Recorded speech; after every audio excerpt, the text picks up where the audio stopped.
আসসালামু আলাইকুম। সবাইকে আমার চ্যানেলে স্বাগতম। আশা করি সবাই ভালো আছেন। আজ আমি আপনাদেরকে শত্রুর মুখ ফোলানোর একটা যন্ত্র দিব। খুব অল্প সময় আমি ভিডিওগুলো দিই, সেজন্য পুরো ভিডিওটা দেখবেন। আমি মানুষের মতো এত লম্বা সময় নিয়ে টাইম নষ্ট করি না।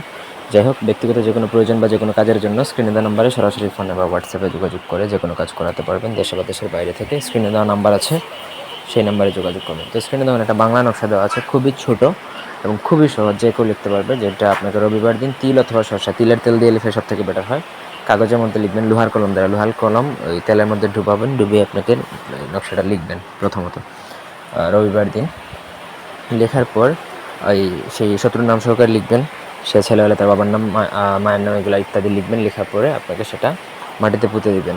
লোহার কলম দিয়ে কাগজের উপর মধ্যে লিখবেন, মাটিতে পুঁতে ওই জায়গায় জুতা দিয়ে বাড়ি মারবেন। ওই সময় শত্রুর নাম নিতে থাকলে তার মুখটা ফুলে যাবে। দেখুন নোট দেওয়া আছে, যদি অবস্থা চরমে ওঠে তাহলে শত্রুকে কোনোভাবে যদি বাগিয়ে আনা যাচ্ছে না, তাহলে একাধিক যন্ত্র ব্যবহার করলে সাধক তার মনোবাসনা পূর্ণ করতে পারবেন। মানে অনেকগুলো যন্ত্র এইভাবে প্রয়োগ করতে থাকবেন। তবে এটা খুবই ভয়ঙ্কর একটা মারণ প্রক্রিয়া, অন্যায়ভাবে এটা প্রয়োগ করা যাবে না। আর তাতে আপনি গুণাগার হবেন এবং আপনার নিজের ক্ষতি হতে পারে। সো খুবই কেয়ারফুল এবং সাবধানে করবেন। অবশ্যই গুরুর অনুমতি সাপেক্ষে প্রয়োগ করতে হবে, যাতে আপনার নিজের কোনো অসুবিধা না হয়। এর জন্য অবশ্যই আমার পারমিশন নিতে হবে, গুরু চান্ডালি প্রদান করতে হবে, তারপরেই আপনি এটা প্রয়োগ করতে পারবেন। তো আশা করি বুঝাইতে পারছি। এই ছিল আজকের ভিডিও। ধন্যবাদ সবাইকে। আল্লাহ হাফেজ।